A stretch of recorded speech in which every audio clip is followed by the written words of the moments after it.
Hi, we're Lee and Mandy, the Frugal Travellers, travelling the world on a budget and currently house-sitting our way around Portugal. We've actually got a 2-week break from house sitting, so we decided to see some new places in Portugal, and in this video we're going to show you exactly how we found and booked the best value accommodation and transport.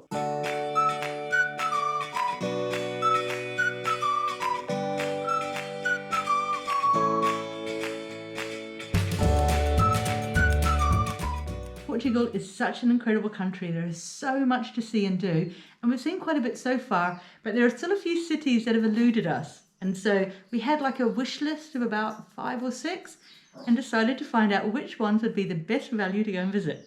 Yeah, so we had a look online, searched through booking.com for accommodation, looked at different transport sites, and we're going to show you how we do these booking through these different transport sites and booking.com. But we decided that we were going to go to Tomar, up in the north. Apparently it's Tomar. Tomar, sorry, up in the north, north of us. Anyway, we're starting from Caldas.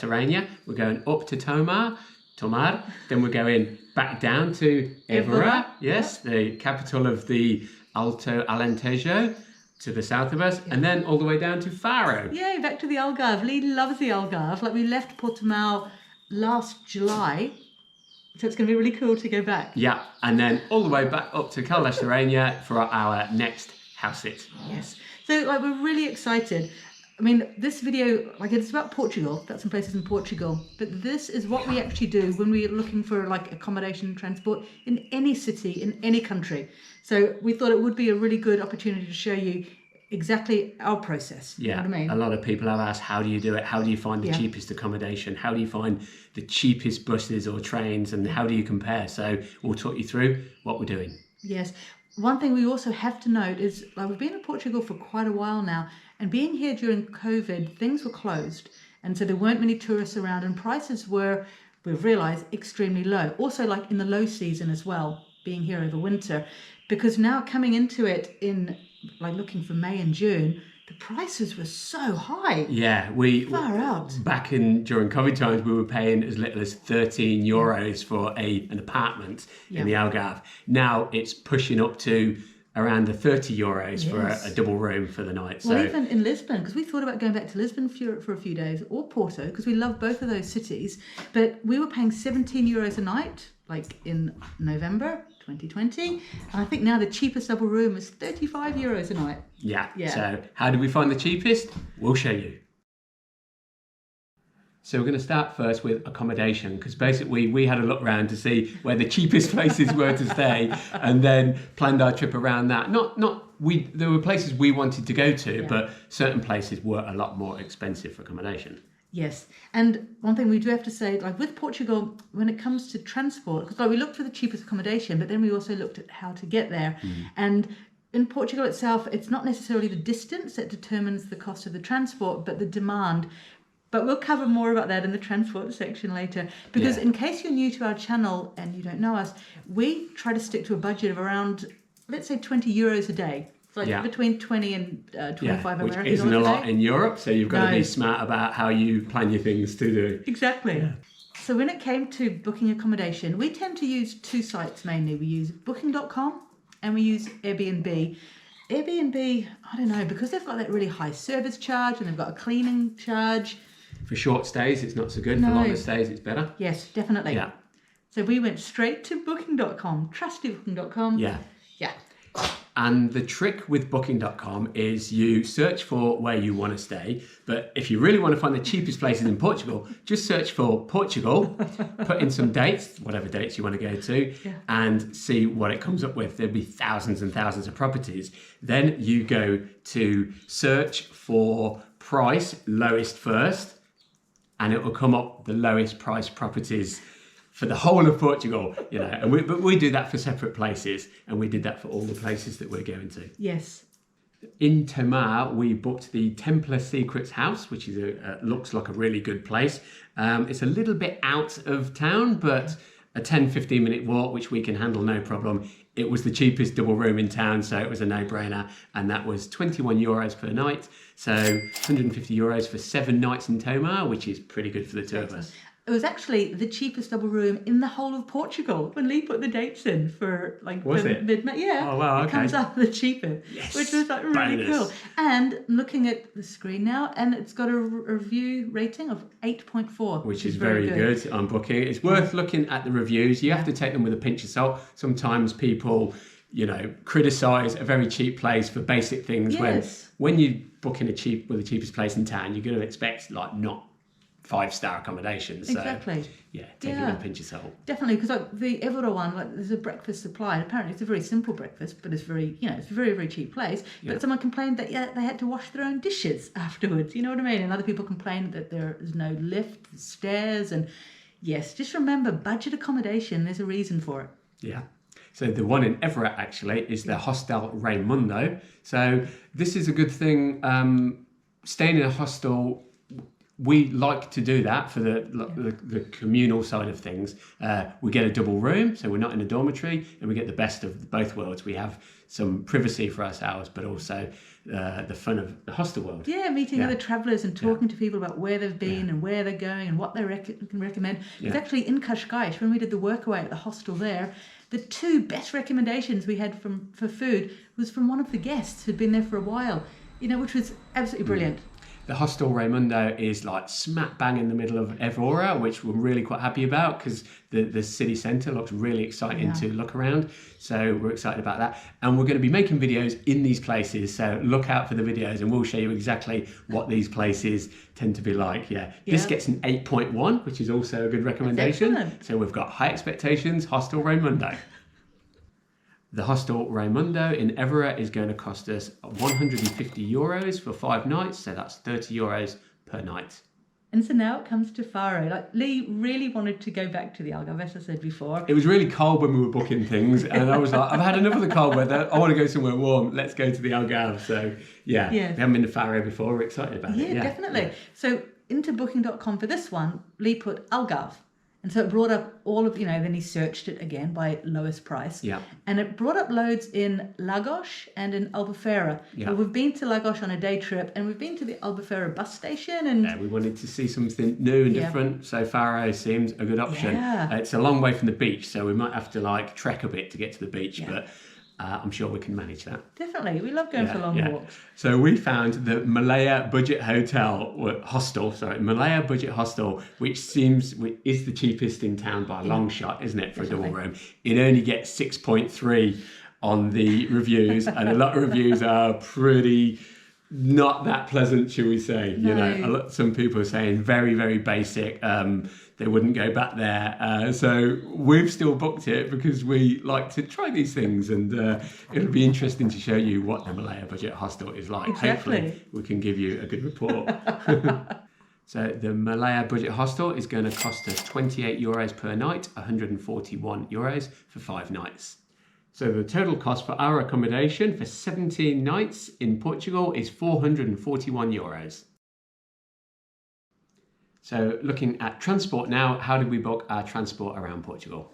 So normally in Portugal, buses are way cheaper than trains. It's something we've noticed, which is why we haven't really taken any trains. Yeah. Yeah, apart from the one to Lagos. No. But a friend of ours actually sent us a link to an article saying that there was a special on. We were so fortunate. Up until July, I think. Yeah, and so promo fares, cheap train tickets that come in under the bus ticket prices. Massively. I think the cheapest was like €2.50 from Évora to Lisbon, etc., etc. So that was really cool. So we actually looked at train tickets as well as bus tickets, something we wouldn't normally do, but now we've learned, always explore all avenues. So thank you so much, Sandy, for sending us that link. It's absolutely brilliant. Yeah, we recommend shopping around always for transport because sometimes there's deals on with the bus companies as well. And if you book in advance a little bit, you can get the cheap tickets on the bus companies. Yes. With bus travel in Portugal, it's strange because you can travel 300 kilometres from Lisbon to the Algarve for only €5, but a 50-kilometre journey down the road to a small town will cost €10-15. Yes. So, it's supply and demand. The bigger the city you go into, the cheaper the price generally. Because I really wanted to go to Aveiro. Like, I've seen so many photos of it. It's the Venice of Portugal. when I did a poll recently, it was one of my options, and like a lot of people voted for Aveiro. Accommodation was a bit cheaper there Oh, too. accommodation was super cheap. Actually, it may have even been cheaper than Tomar. But it was Terrible 21 euros to go there by bus for like an hour and a half bus trip or something. Or we could go for 5 euros down to the Algarve, 3 times the distance. Crazy. So that was why Faro won out, actually, instead of Aveiro. Our first trip from Caldas is up to Tomar, and that's a set price on Red Express buses, €13.50. It doesn't change. There aren't any specials or anything like that. So we haven't actually booked the ticket yet. We'll do it at the last minute because we won't get a deal, just in case something goes wrong with our house sit and we can't leave on the day we're supposed to. So it's always good to do that as well. Yeah. So we were so excited that we managed to book a train from Tomar to Évora because there was a promo on this excellent deal. First of all, I had to register with the cp.pt website. And Wales, Portugal. That's where you find all the trains. Yep. And so I had to register an account, and then there was like a €9.90 special, and I tried to book it for both Lee and I, and it didn't quite work. You got one seat for €9.90, and then the other ones weren't that cheap. No. So the next one up was €13.50. Yeah. So, but still pretty reasonable. It come in under the bus price because we'd have had to got a bus to Lisbon and then another bus to Évora. And also a subway, I think, a metro. Across Lisbon, So the train, we're so excited about the train. We love train transport, and these are on interregional trains, so they're really slow. They stop at loads of places. I think this journey is going to be between 4 and 5 hours. We'll document it and we'll show you what travelling on interregional trains is like in Portugal. So then we really wanted to get the train from Évora to Lisbon. As I said earlier, there was a brilliant promo deal on for €2.50, but for some reason, by the time we first looked at it, a couple of days later, they'd all gone. So we've ended up back with good old Red Expressos. Yeah, Red Expressos, they're pretty good value. They do a €5 ticket. We're travelling from Évora to Lisbon for €5. And we're also travelling on Red Express from Lisbon down to Faro for €5. That is an incredible deal. Again, have a look, book them in advance. A couple of weeks in advance is always best to get the €5 tickets. You can't beat that value for money. It'd cost way more in tolls alone to drive, no matter about petrol and all the rest of it. Yes. Now, with booking that ticket, though, we could have booked Évora to Faro, and I think it was going to be like €19 something.